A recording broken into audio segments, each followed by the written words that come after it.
Okay, 3, 2, 1, and we should be live up on Facebook. Hi, everybody. Hi, guys. So today, this is the ISPWP Wedding Photographer Interview Series continuing. Today we have Ben and Kelly Koller from Scottsdale / Phoenix, Arizona, right? Yeah. Yes. And Good morning. for those unfamiliar with us, the ISPWP is the International Society of Professional Wedding Photographers.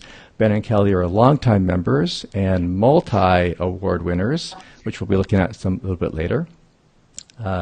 So I want you guys to just say hi and give us a little bit of your background, what you are, what you do, what makes you guys so great. Who wants to go first?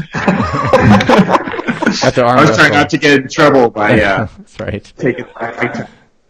Well, good morning. First of all, thank you, Joe, for having us and being flexible. We had to reschedule this a couple of months ago because my mom had a stroke right before we went on. I appreciate you being really flexible with us on that and having us. So we're sorry excited about your mom, too. She's an amazing woman, and she's fighting. She's such a fighter. She's an inspiration for all of us. Yeah. So she's doing great. Good. Things are good. Yeah. So tell us a bit about your business. You know, how you got started. Just give us the background. Do you want me to take it? Yes. Go, Kelly. Okay, so we've been primarily wedding photographers for the last 5 years. Prior to that, we started in corporate photography. But prior to all of this, I was a teacher for over a decade, and Ben was a fisherman, a professional fisherman. And is that echo bad? Yeah. It's okay. Okay. It's a little bit echoey. I think your voice is getting picked up by Ben's mic. I think that's what's happening. Okay. Yeah. Block right then. Okay, I'm trying. Either that or maybe Ben goes to a different room. Oh, maybe. I can try. Yeah. Here, you keep talking. I'll try. Let's try that. Okay. Wonderful. It's gonna work. Sorry about that. Technical issues. Okay. So anyway, we got started in photography through our fishing business. So we own a retail tackle store and guide business. Wow. That we've had for over 20 years. And when Ben started it, he would take people out on guide trips, as he's taking a walk right now. He would take people out on guide trips, and then he would take their photos, obviously. And they would catch the fish, he'd take their photo, that kind of thing. And our guide business grew very large, and we started taking out lots of corporations. And Ben would take their pictures, and the corporate heads would go, "Hey, you're a photographer. Do you want to come shoot our event tonight?"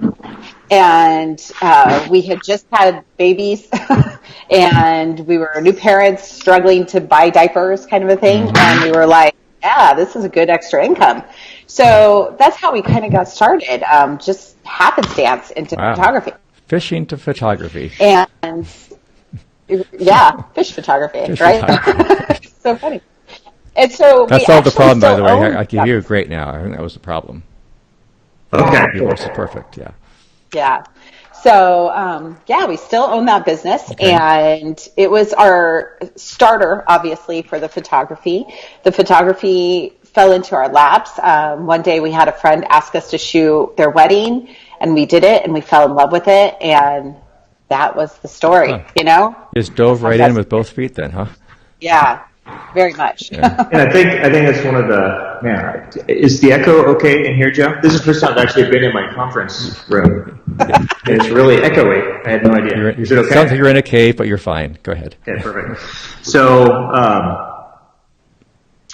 I think one of the things that, the story that Kelly was just sharing differentiates us a little bit is that I think with most artists, they find their art and they find their craft first, and then they figure out how to make a business out of it, right? To do what they love to do. And for Kelly and I, we kind of came into photography the exact opposite way. We started as a business, and then we figured out how to become photographers, right?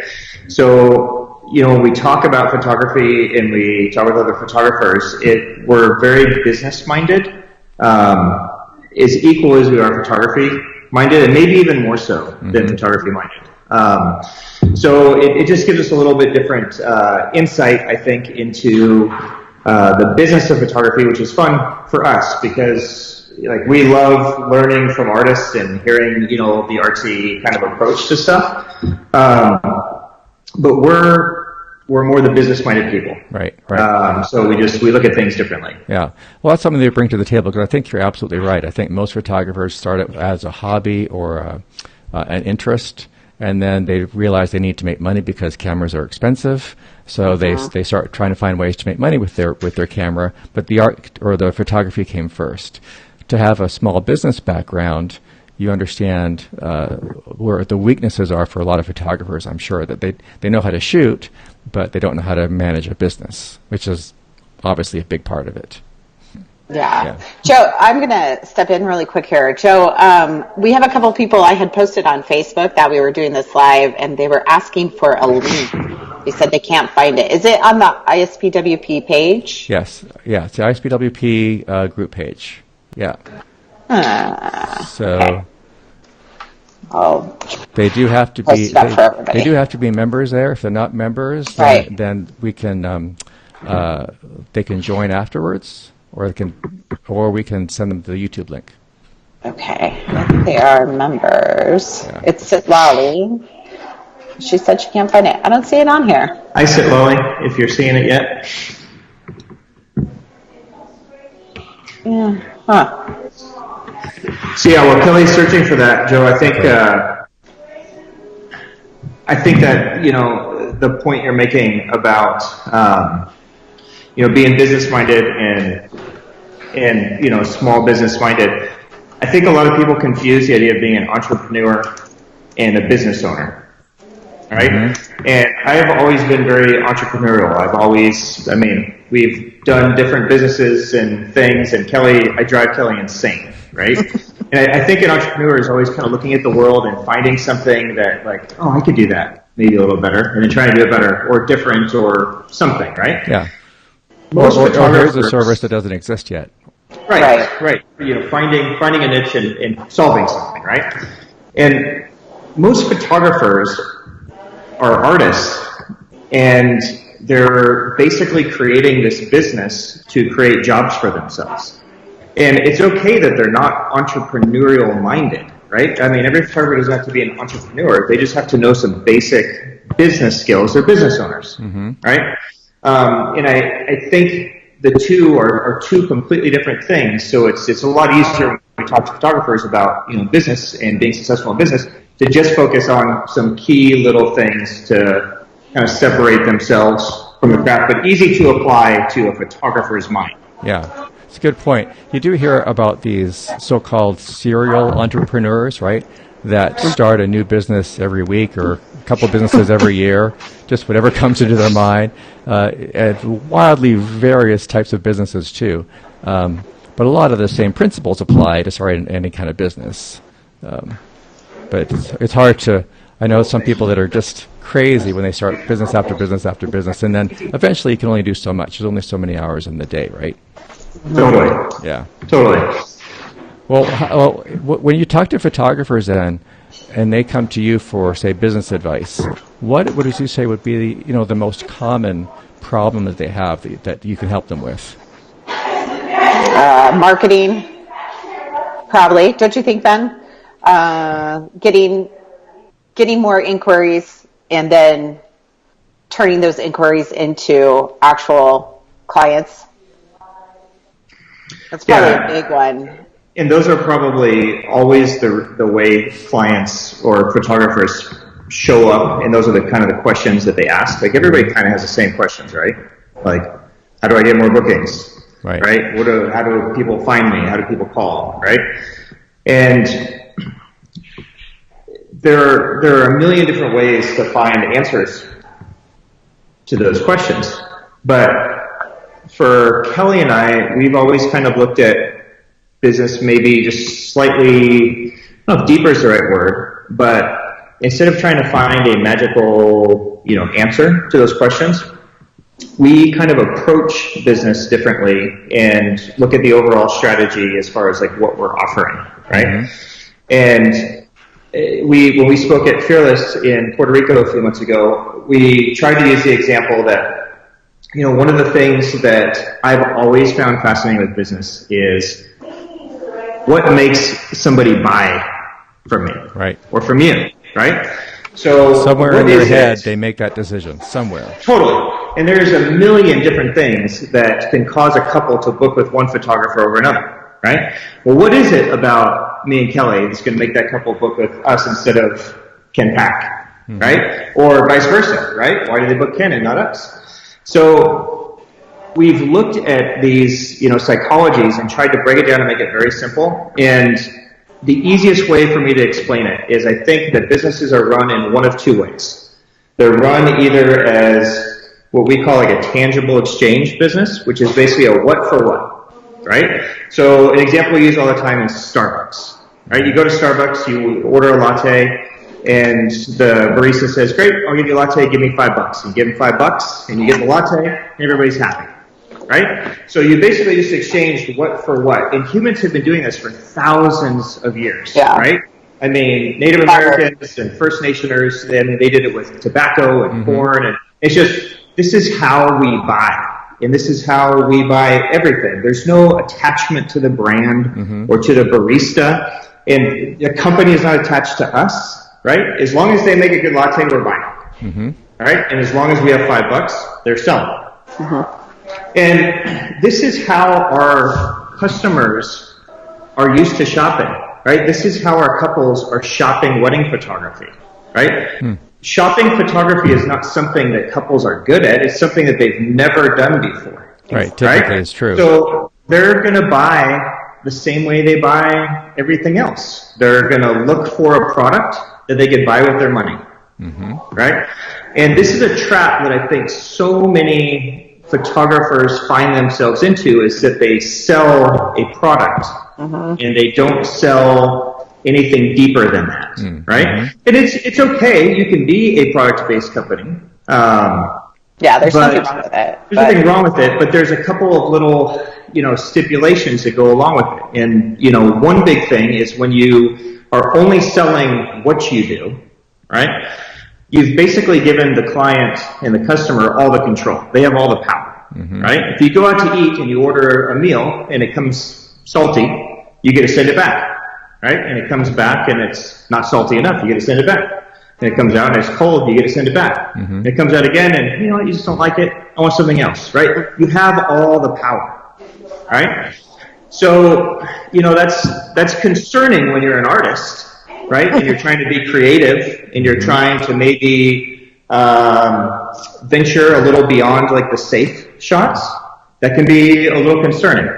The other thing is that you're only relevant until the next best thing comes along, mm-hmm. right? And there's always another thing coming along.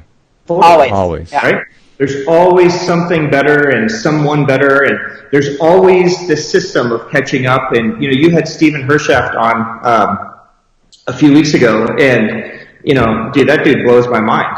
Like, as young as that guy is, and as good as that guy is, and as dedicated as he has been at such an early age, mm-hmm. yes, like, dude, there's probably a million more of those dudes trying to catch up to everyone. Sure. Yeah. So if all you're doing is selling a product, there's just so much risk involved, mm-hmm. right? Mm-hmm. So what Kelly and I have always tried to do is we've tried to build all of our businesses based on relationships, right? And based on trust. And the one thing that we found that is more powerful than any other tool to get people to buy and to connect is trust. Mm-hmm. And so we try to build these relationships on trust, and trust is such an easy thing to establish. It's merely a matter of letting your clients know that you believe what they believe, mm-hmm. right? And so instead of selling our portfolio, right, we sell what we believe. And, the purpose, and instead of saying, oh, well, we're documentary photographers and we're gonna hide on the walls and be really quiet, not touch anything, right? No, we tell them, hey, we believe in love. We believe that you deserve to have amazing photos. We believe that your day should be celebrated. We believe, and we just vomit everything. We believe in marriage. Yeah. We believe, and we preach what we are. We've been married forever. We just celebrated our 21st wedding anniversary. Congratulations. Thank you. And so we believe in it, and we tell these people that, and not to say, like, back up a little bit. I know Ben just said, we don't sell our portfolio, but your portfolio is very important. That has to draw them in initially. Right. And we give the example, it's like the shiny lure, right? It's the fishing lure that fishing back again, yeah. And so it brings them in, and then we capture them with trust. So that's done through just engaging with them in a conversation and just 100%. Right. Trying to understand who they are, what's important to them. Right, not just look at my pretty pictures. As let's talk about you, right? Yes. Totally. And it's the same way with vendors, with however it is that we're marketing and networking. Like, you have to let people know you're here. Yeah. Right. So you gotta let them know you're alive. So you gotta post a photo on Instagram. You gotta put your portfolio out there, and we want them to come to us. We want them to come through the door liking our work, right? Because then we know. Okay, they like what we're producing. That's great. But we want them to buy because of us and the relationship we build and the trust that we build with them, right? So by the time a client has got to us or a vendor has got to us, we already know they like our photos. So we don't even talk about the stupid photos, right? It's our chance to not connect stupid with photos, them Ben, the beautiful on photos. a different level, right? So that's really what we try to instill, and I think that's what a lot of photographers miss, is that they get stuck in this trap thinking that their work speaks for itself. Right? You hear that a lot, like, oh, my work's going to speak for itself.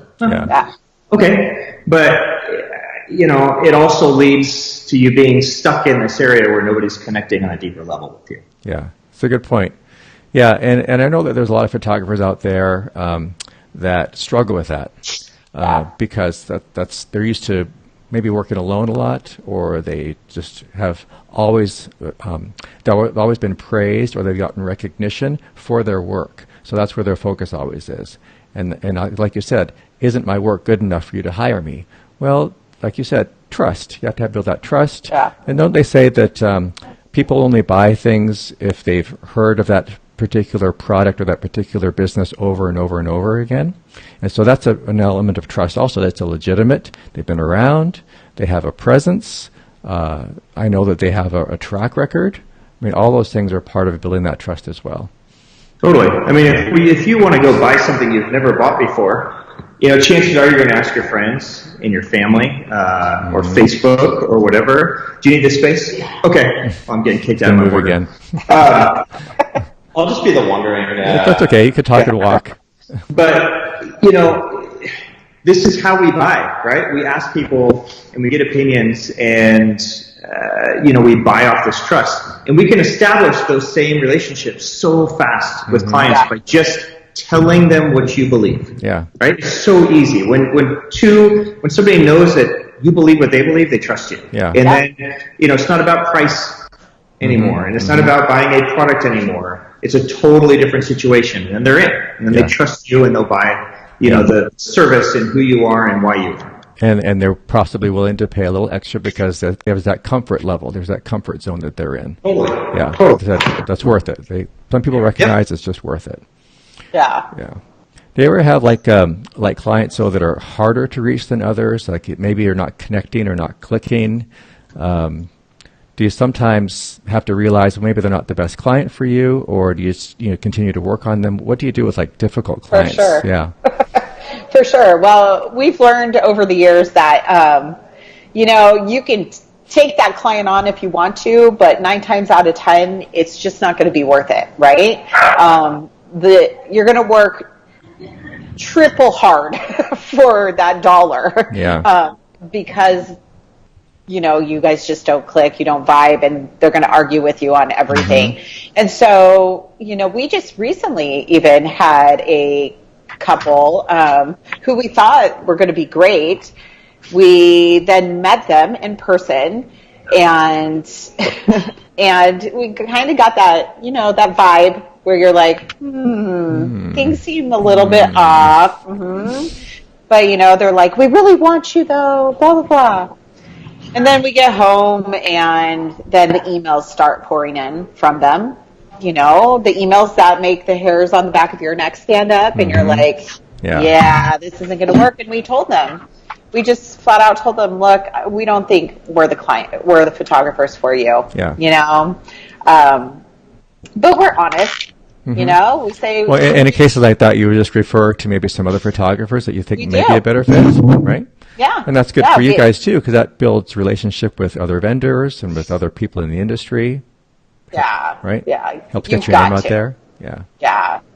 Yeah. Go ahead, Ben. I was just going to say, exactly to Kelly's point, you want people that recognize your work and that are drawn to your work. But much more importantly, you want people that believe in what you're doing and trust you to do what it is that you do, right? And, I think we all get to a certain point where you have to, we feel this money crunch from time to time, right? Sure. And it's like, I know I probably shouldn't take this, but I need the money. Right. So I'm going to take this job. Every small business goes through that, right? We all do it, right? The challenge is you have to find, I hate the word balance, right? But you have to find how much of that you can do before it starts affecting your soul. Right. And as artists, we all want to do work that we believe in and that is fulfilling to us, right? And when we're photographing for people that don't believe what we believe, it's a less fulfilling experience. And when we're doing something just for the paycheck, it's a less fulfilling experience. Sure. So you can only do that so much before it starts just like sucking the life out of you, right? Sure. So, but every once in a while, the kids need shoes. So totally, you got to put diapers on the kids or put food on the table. You have to do what you have to do, right? But you also have to try to find that line where you just have to sacrifice sometimes for the greater good of you internally. And and make sure that not everybody is going to match with your beliefs. Sure. Right. Sure. But when they do, it's a home run. But you can't count on that happening on a regular basis. There's too many variety of people out there, and so it's like you have to. What I would often do is, if I wasn't clicking with my client, you find ways to make it still work for you. So you give them the shots that maybe that they're expecting. We do the safe shots, but you also say, I still need to feed my artistic soul. I'm still going to use this opportunity to either push myself in a certain way or learn something new or try new techniques, something that still I get a positive experience out of, right? Totally. But I think there are enough people out there. Yeah. I think there are enough people that believe what you believe, right? Yeah, find them. It's just a matter of finding them and leading with, with your core values. And we don't have to get into every belief, right? It's not like we're going to sit here like, well, do you believe this or this, right? But your basic core values of, who you are, how you approach the day, and what you believe in their, in relationships, these kind of things, right? Well, I think when they see your work and they see your website, and there's lots of information on your website about what is important to you and what you believe, and so that's going to help draw them to you as well, right? So you have to have enough examples and enough information and sharing enough of your personal insights to things, and they'll naturally be drawn to you. So if someone's completely polar opposite to you, they're going to say, oh, that might not be the right photographer for me to begin with. So hopefully it's like a bit of a screening process, so to speak, right? Yeah, a little bit. Yeah. What about like with other, like we talk about vendors, like what about other vendors or other photographers? I'm sure Scottsdale, Phoenix areas, like most parts of the country, parts of the world, there's just a lot of photographers. So, do you actively work on relationships with other photographers? How do you compete in an oversaturated market? What's your approach to that? You want to take the vendor one, and I'll take the saturation one. Because some people say, I don't care how many photographers are out there. I don't believe in competition. I'm going to love everybody. We're all going to have this beautiful networking system. And other people say, they're the enemy, and I don't want to talk to them. So, how do you guys approach it? Yeah. Well, okay. So vendor-wise, I think the vendors are just like the potential clients you're trying to bring in. We treat them like our friends. You have to establish relationships with them, and you're only going to establish a relationship and build the trust with them if you're real, if you're not a fake person, and you go to these mixer vendor events like the WIPA in your area or whatever it is, right? And you can see people not being authentic. I'll put it that way, okay?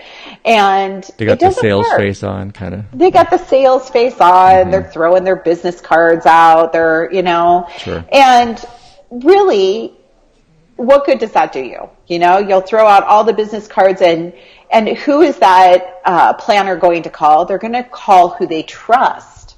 They're going to call who they have already established a relationship with. So how do you get in? You get in by being you. Just be you, and just make friends with people, and just talk stories, talk about who you are and what you believe in, and build the trust and be friends. And before you know it, you're getting the referrals from them. So and share your photos. Yeah, this is one thing that Kelly and I preach to death, and it's for some reason controversial amongst photographers, but we'll never understand it. They're all on the same team. Yeah. Yes. Yeah. Right? You mean like the photographers that say, if a florist wants pictures of the flowers, how much should I charge? How much should I charge them? Right. No, you're using photos of their flowers in your portfolio. Why shouldn't they be able to use photos in their portfolio? It's all a team. And look, we can nickel and dime each other to death, right? And everybody loses. Or we can just give the damn photos. Right? Everybody's happy. Let them use them. I mean, we want them to use them. We want them to, hey, take these amazing photos of these flowers. Use them.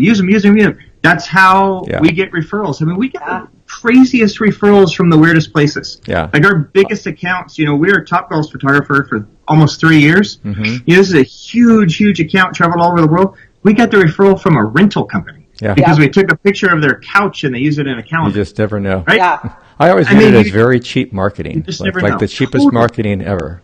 Oh yeah, totally. Completely. Yeah. Completely. Yeah, and don't throw tantrums over if they crop your photos too, or throw filters on your photos or whatever. Yeah. Just let go of your photos. Yeah. Let go. It'll be fine. The saturation question is a good one. Yeah. Right. Yeah. So your question was, what do we do in an oversaturated market, right?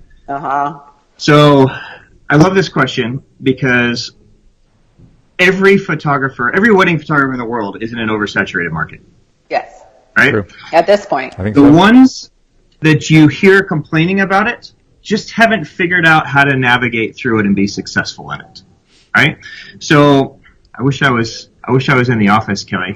But so I could draw a piece of paper. But if you think of this, do you want me to draw for you? Yeah, draw a piece of paper and draw a big circle. And then put 3 circles in there. Okay? You guys are a team. I love it. Okay. So here's the world, right? Hold that up, Kelly. Okay. There's the world. That's the world. Here's the world, right? Got it. So you got all these brides, all these grooms, all these couples, right? Draw a very thin circle underneath there, Kelly. Underneath it? Yeah. Very thin circle in the inside. Oh. So shallow circle. Right here? Yeah, but thin. So when you first start out in photography, here I'll do this by example. Okay. When you first start out in photography, it's about you, right? Like that? Yeah, perfect. Okay. It's about you and not really about your work, right? We love taking photos. We're drawn to it. It's our passion. It's our calling, right? We're going to become photographers, right? Right. So what do? We go to our friends. We go to our family. we say, hey, we're a photographer now. You know, if you need photos or know anybody, send us photos or send us clients, right? We go to other photographers and we say, hey, if you need help, you know, we'll second shoot, right? It's all about us, right? Our passion is strong at this point when we first started our business, right? Like the honeymoon period, right? Totally. Yeah. And everything's about us, right? Now, as we get jobs, as we progress, our work starts to get good, right? We actually start learning how to take photos, and our work starts to stand alone, and we start getting bookings because of our work, right? And so that's when we kind of enter that middle piece there, that huge area there is just what I would call the middle, right?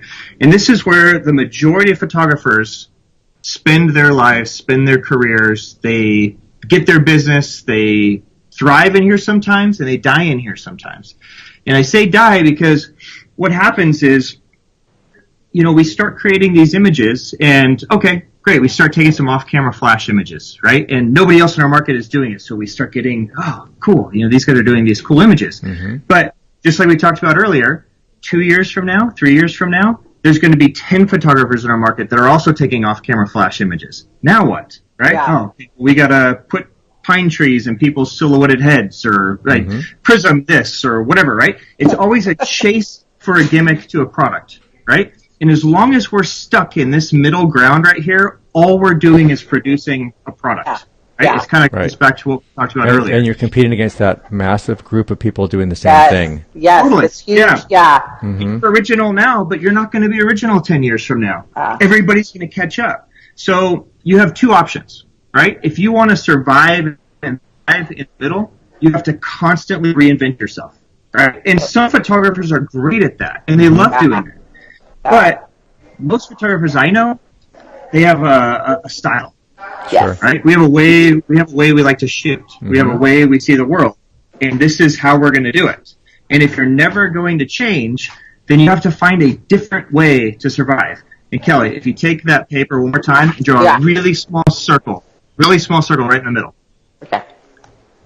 So this, to me, is the key to being successful in an oversaturated market, is you want to get to that middle piece right there. So you have all the couples, but you have a very small group of photographers that are doing what you're doing. And the way you get that is you have to start talking about yourself again. You have to bring it back to yourself. It started with you, and it got about the work, but you have to find a way to bring it back to you, right?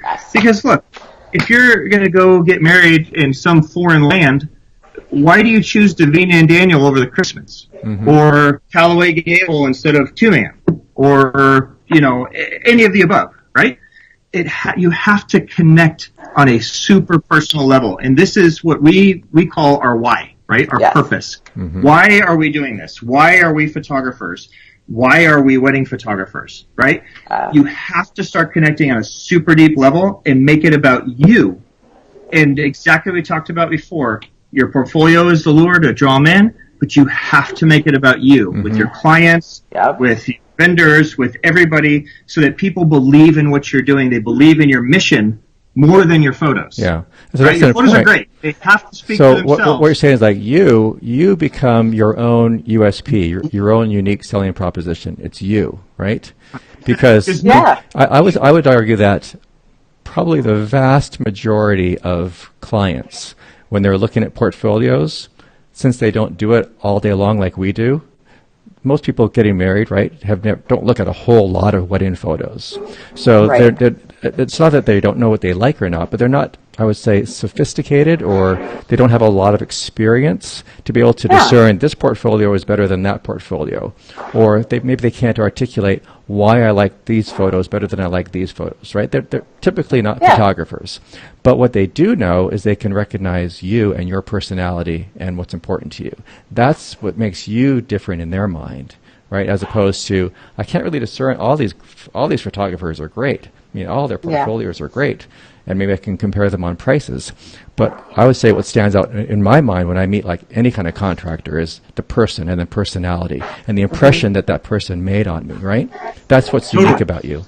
And this is a luxury purchase that your clients are making, right? This is hopefully a once in a lifetime buy.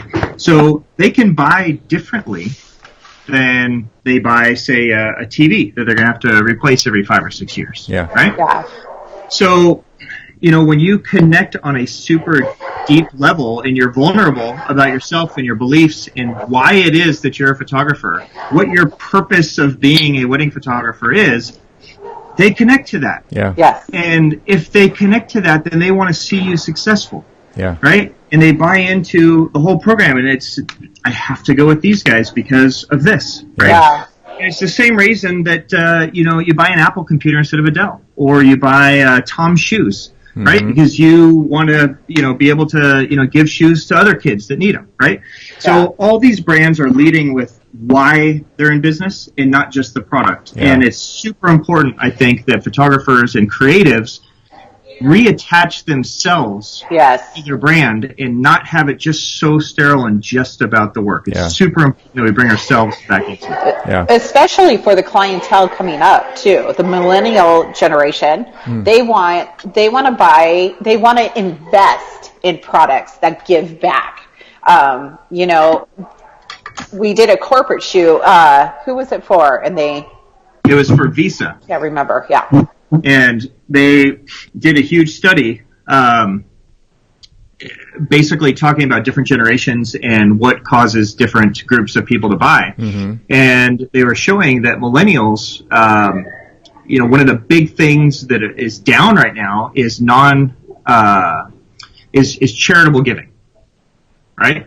So, they're finding these companies that are not for profit aren't getting as much donations from the millennial group because millennials believe that they can change the world, right? They want to have a purpose, Yeah. right? They're driven people, like their whole mindset is different.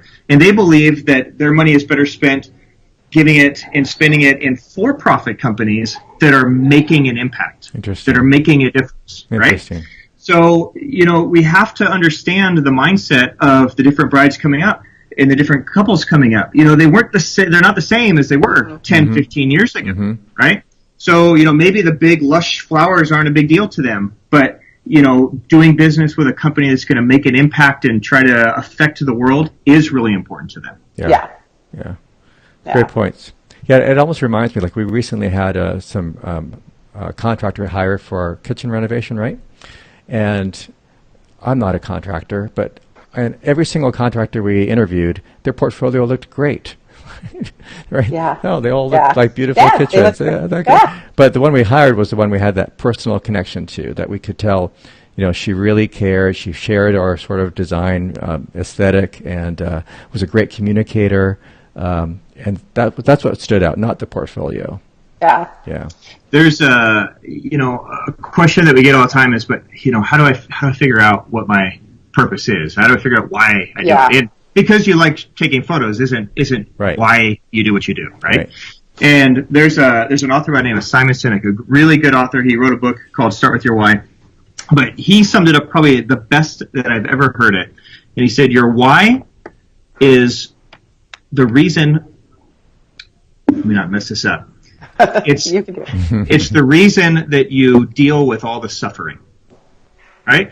And when you're a small business owner, dude, it's tons of suffering, right? Yeah. Money's up, money's down. Bookings are up, bookings are down. Like there's tons of down and drawback, and dude, the odds are against us to succeed, right? It's something like 70 or 80% of small businesses go out of business in the first 5 years. Yet we all took the leap to do this, right? So why? Yeah. Why are we going to suffer through this? Why are we putting ourselves through this? That's your answer, right? And sometimes that takes a lot of time to reflect on that for some people, Yes. because it wasn't necessarily a conscious. Well, it was a conscious decision, but it wasn't a necessarily deeply thought out process to get there. It's sort of like it fell into your lap, or an opportunity arose, and you said, "Oh, I can make money doing that." But now you got to say, it's almost like you have to go on a retreat, or you have to go on some meditation journey or some spirit quest to find out, why is this part of my life? Why do I want to devote my time and energy to this endeavor, right? Totally. And it's something that can totally change. Yeah, too. I was just going to say that.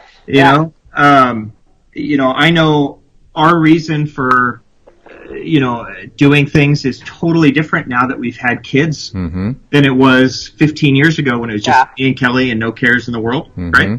So as your and it may be different 10, circumstances- 15 years from now too. Totally. Yeah. You know, the world changing, your circumstances changing, all these things are going to affect you differently. Mm-hmm. Well, how does it affect you? And what does it mean to you? What is your view of the world? Why have you chosen this career over all the careers that you can do? Right? Why this? Why wedding photography? And how does it affect your life? And do you want that to be a part of your life? And right? Totally. Yeah. Totally. And these are things that we need to communicate with our couples, right? Yeah. With our customers, with our vendors, with our circle of people. Yeah. You know, this is how you break through the oversaturation, right? Because very, very few people are doing this.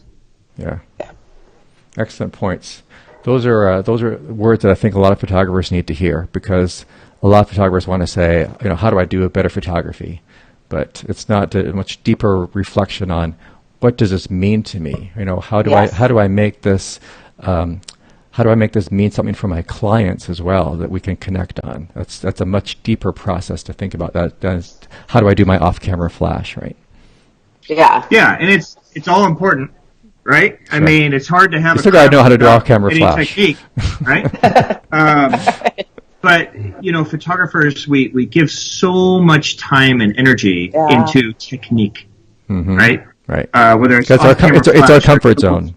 Yeah, and it's fun. Yeah. Right? And it is fun. I can go out there and, you know, do something and, oh, cool, look at me. I took this, you know, cool shot, right?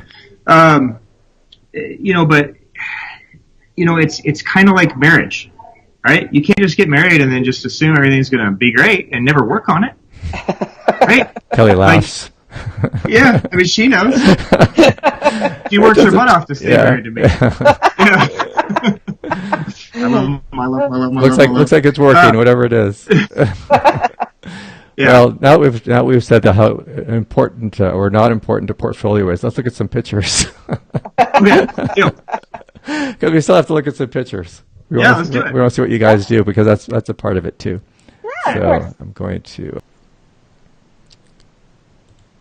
Okay, so I don't know if you guys can actually see it or not, unless you're looking at the feed, but I'm going to be going through your recent award winners on the ISPWP contests. Okay. We can talk about them. I can describe them if you can't see them on your screen. I can see them. Okay, good. Okay, so let's hold this one. This looks like a Kelly shot for Light and Motion about the looks like obviously like a first dance kind of a photo. Yeah, well, it was not a first dance. It was just they were just dancing during the reception. It was not posed at all. Ben is really good at posing, and he is the portrait guy all the way. And I am in love with documentary, and so I try to capture it as it happens. And I saw the lights, flying around from the DJ. And so that's what I did. I just prayed we'd get a good. No, it was not an easy shot to get. It was definitely kind of a high burst situation, because the lights were moving quickly, and I was hoping for one to land in a great spot, and it did. It did. So, yeah, to get that spot with the red light on her face, because I'm assuming that wasn't always there. No. Luckily, it was a slow dance, so they weren't twirling around too much. So during the reception like that, are you typically do you have some sort of light, like off-camera flash, or do you have what do you use for a lot of your shots? Do you use just ambient available light, or? We do all of it. We play depending on what the reception looks like, obviously.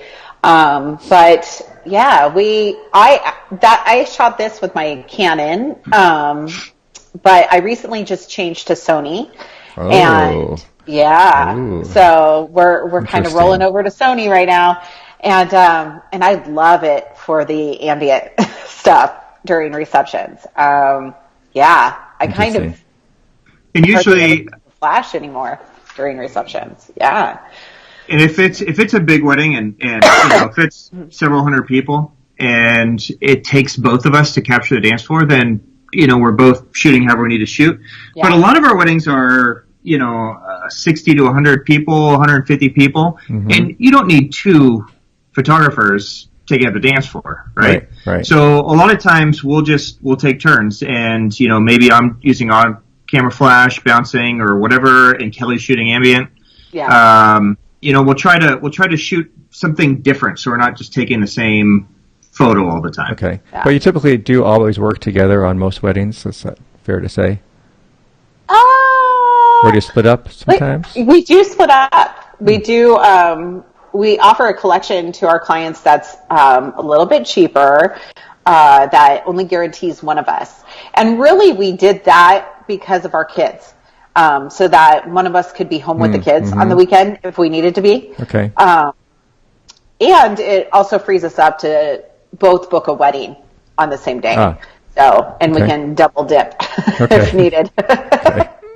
So sometimes you shoot solo, sometimes you shoot as a pair. Yes. Okay. Interesting. Everyone does it differently, Yeah. Yeah. Okay, so this shot looks like it's the Ben's shot of the close-up of the gold shoes and Elmo. Oh. Okay. Yeah. These must be kids. Kids. So I mean, super easy photo. There's super cool gold shoes, and I noticed that this little flower girl was just she was out of her element completely, right? It's and this happens in a lot of weddings, and 99% of the time nothing really amazing comes from it. You get cute shots and photos that the bride and groom are going to love, but I always try to look for something during getting ready that's not quite so literal, right? Mm-hmm. So, I mean, there's going to be, lipstick going on and, sure. Whatever, right? But if I can find something that's interesting happening, then I try to just kind of camp out on that. Mm-hmm. I get my 2 or 3, safe shots, so we got it, and then just kind of hope something good happens. And, this little girl was carrying her doll around and saw the shoes. The bride was getting ready to put her dress on and walked in the shoes. And it's just kind of a weird blending of, these amazing, shoes of this woman that's about to get married and this little child. Mm-hmm. It's almost like a throwback to the bride when she was young, carrying her Elmo doll, right? So it's just kind of a fun photo that the couple loved. I like it. There's so many of those elements in there that are not your typical kid shot at a wedding, right? Like you said, you have the interesting elements of the shoes, of the Elmo. You got the angle of the leg, which makes it a little bit more interesting. And of course, you can see the brand name too. So that helps. Yep. Yeah, it helps. That helps too. Yeah, that's a great shot. Okay, this is a really nice dark black and white of the bride and groom. From Ben's shot. It's the profile of the bride coming in really, really close to the groom. Kelly, can you see? Yeah. Indian wedding. It's the Indian wedding. Okay, I see it. I'm following the feed now. Okay, good. Yeah. So this is kind of an interesting portrait and something that we'll do fairly often, actually. So, if you shoot in Arizona, you deal with like just crazy harsh light, right? Mm-hmm. I mean, our air is dry and it is bright and it is the hot. desert. I mean, starting Friday, it's already going to be 100 degrees here. Oh. So when couples get married in basically April through October, it's miserable outside. And when they do these first looks at 1 o'clock, 2 o'clock in the afternoon, right? I mean, the light's brittle. So, this is at a very cookie cutter kind of venue. Nothing super fancy. Middle of the day. I mean, shit light, bad venue. And so what we'll do sometimes like this is we'll use the white from the groom. And I actually learned this from Todd Laffler. He's taught me so much about photography. But, the white from the groom's shirt or the groom's outfit will act as a natural reflector. Yeah, it makes a nice reflector. So if you get the bride's face close enough and the light bounces off the shirt onto the bride and it can give a nice rim light on the bride. And it's just something that we were able to do inside a plain room. I mean, it's just a boardroom. Air conditioned. Air conditioned. Yes. And then still take something that's nice and just exposing for the highlight lets everything fall off to black. And it's just a nice, simple, pretty portrait cover. Yeah, this is the type of photo that the clients would love, though, because it's nice, it's intimate, it's artistic, it has a real good mood to it. Yeah. And the lighting, of course, is great. And it's not just Todd. You have skills too, Ben. Thank you. Yeah, that's a good. I hadn't thought of that about the challenges of the weather. Yes. Because I've been in Phoenix in the summer, and I said I don't know how people do that. Yeah, so it's intense. Yeah, I would imagine the focus would have to be getting indoors, right, as much as possible, because you can't stand outside in wedding gear and dress for very long without just sweating like crazy. You'd be surprised. Really? Yeah, they go for it. It's really up to the couple, right? They want to put you out on the golf course with the mountains behind them, right? Yeah. Yeah, it's funny. We get a lot of destination weddings here in Arizona because of the Sonoran Desert and the saguaros. We're the only place in the world with saguaro cactus. And because of that, they don't usually realize just how hot 115 degrees feels. One year, we had a bride and groom from Canada destination wedding. It was August, and it was 122 degrees the day of her wedding. And she wanted portraits outside by the mountain and the saguaros, and there was a waterfall. And we told her, we said, do you know what 122 does to you? And she was like, I want him. And Ben and I tried so hard to convince her, and she was very fair-skinned, blue eyes, blonde hair. So we were like, okay, and we took her outside, and within about 2 minutes, she broke out in hives. Oh, just no. all over. Oh. All over. We're like, we warned you. And here's our charge for Photoshop. Right. Yeah. Wow. So, most of the times we try to convince them, but a lot of times these couples we have, they swear to us they love the heat. Yeah. We love hot. It's going to be great. And we're like, no, you like the heat when you're in a swimsuit next to the pool with a not cocktail. in a heavy wedding dress and the guy in the tux. And they figure it out pretty quick, though. And then Ben and I are usually taking them inside. And so we've had to get very creative and very good at taking indoor photos because of it. So that's an interesting adjustment you have to make. A lot of people in cooler climates won't have to worry about that. Yes. So, Ben, looks like we have another award winner from you here. It's a very strong silhouette. With what's going on in the background there?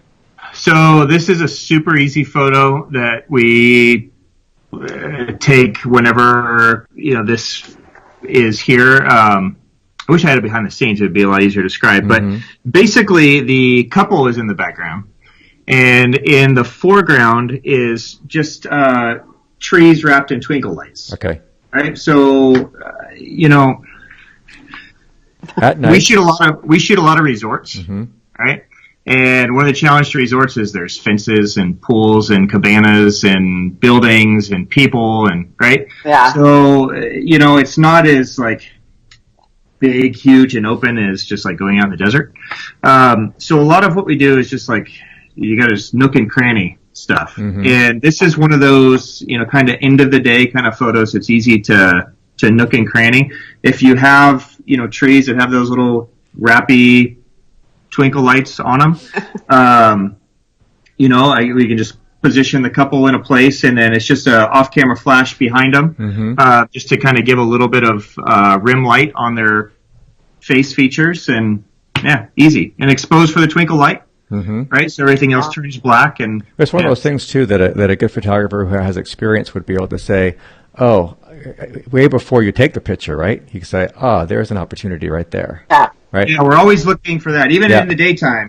Well before it's dark. Like if I see some things wrapped, like okay, I can do a photo there. If we need a night photo, and a lot of times, we're going into reception just thinking like, we nailed portraits, right? Like I don't need to do any night photos. And then, a lot of times like, holy crap, we have nothing. Like we need to do something good night photo wise, right? And so you never really know like what you need. So we're always kind of looking for stuff. And it's nice to kind of wrap the day, like at the end of an album. It's nice to put like a nice night portrait of them. Just kind of tie it together. Yeah. And of course, clients know that you can do that. They've seen your portfolio. They're looking for creative stuff. Yeah. So here's a shot in the water. It looks like a rapids. Oh, yeah, that's fun. Yeah. In the water he goes. How wet did you get? Well, it's funny. Kelly and I have this joke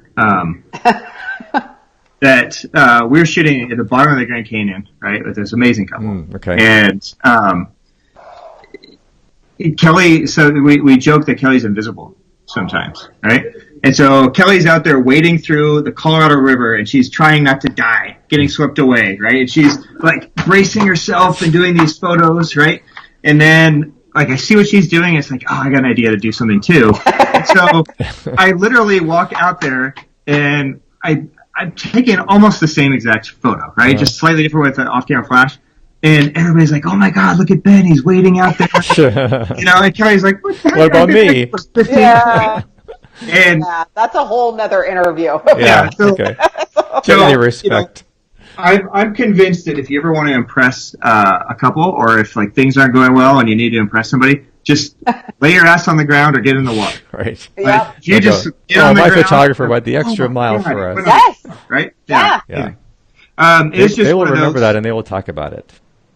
Yeah, this one was just one of those moments, right? Yeah. I mean, bride and bridesmaid after the wedding, they just wanted to really be silly and just play and just have a great time and cut loose and, just got in the water with them. Jump forward with one of, it's a great, those are adventure shots. And I'm always worried about my gear at those types of things too.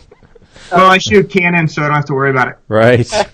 Disposable cameras. Right. Kelly's got to be careful. So you haven't switched over to Sony yet, Ben? No. We're still playing with the system. I mean, this is a whole other hour-long conversation. Yeah. There's a lot of things about Canon that I can't get away from. So I get it. Yeah. I'm jumping forward down to one of Kelly's shots. This is call it a detail shot. Looks like the focus here is on the necklace. Yes. Detail shot. So this bride here, she's a very famous radio DJ here in Phoenix, and it's just super fun.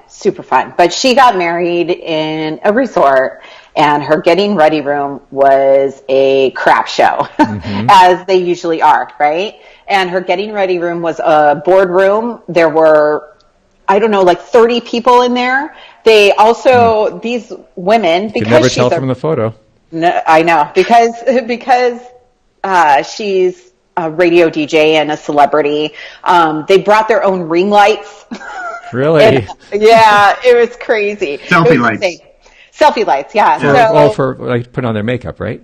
Yeah. They could selfie all day on their Insta stories. Right. Yeah. So anyway, I knew I needed to get her out of there to get some good getting ready shots of her and her mom together and getting her dress on and her jewelry on. And her jewelry is really important to her. Her husband bought her all of it, and so I knew that, and I wanted to showcase that for her. So I took her into the boardroom next door, which was ugly, and but it was empty. And I turned off all the lights. I closed the blinds and just left a sliver of light. Again, it was like noon, and so it's that super harsh light, which in Arizona makes for, a great bounce into the room through the window, and just set them up and let them go to town. And and this is what I ended up with. So, but again, that's the skill as a photographer going that extra step to say, how can I control the light in this situation, right? Above and beyond just doing the pure documentary, just shooting the way that it was. It's okay for me to adjust the blinds, for crying out loud, right? To adjust the curtains, get better light. Even say, okay, let's kind of move over here a little bit. Yeah. Unless you're hardcore and market yourself as hardcore documentary, you're a wedding photographer. So exactly. And let's make it look good. And one thing, I mean, we live and die by the inverse square law. If you're a photographer and you're watching this and you don't know what that is, Google that. It saves every wedding in a crappy boardroom getting ready or a hotel room. It basically just allows, if you get your subject close enough to light, it allows everything else to go dark. Yeah. It's just the easiest way to hide the nonsense. Yeah. Right? Yeah. And so, yeah. Well, there's Photoshop too. Yeah. There's that. That's a lot of time. A little cleanup here and there. It's okay. Yeah. Well, I want to thank you guys for sharing with us. You guys have some incredible talent and incredible insights for other photographers. So I really want to say on behalf of the community, to thank you for your sharing and all you do to teach and to help other photographers. It's very impressive and I'm sure very appreciated by the whole community. So, of course. Yeah. Thank you for having us, Joe. We appreciate the opportunity. Absolutely my pleasure. Yeah, and we'll send you. I think Ben sent it to you. We have a video that kind of showcases our why. Yes. Of why we do what we do as photographers, and we've actually never put it out there before, except for at the Fearless conference when we spoke in Puerto Rico a couple months ago. And so we're gonna let you guys post that. It'll be in the description to the YouTube. Can watch it. Are you gonna put that on your website too? Yes. Okay. Yeah. So we'll make sure we have links to your site, links to, you guys can send me all your links for your social media, your website, everything else, and I'll make sure those are in the show notes as well. And anything else you want to add, Kelly? I know that I saw that you have this Life by Kelly K I do. business starting up. Do you want to give a short, brief plug for that? Yeah, it's just my documentary stuff. I do some personal projects. I do day in the life photography of families. And so like family I said, documentary photography, so to speak? Yeah. Mm-hmm. Yeah. And I also document my journey with my kids. And our why video explains that. So, and you'll see why. But yeah. Fantastic. Yeah. Well, thanks so much, you guys. And take care. And thanks Thank again. you. We'll talk to you soon. Thank you, Joe. Thank you everyone for watching. Okay, have a great day. Bye. You too. Bye.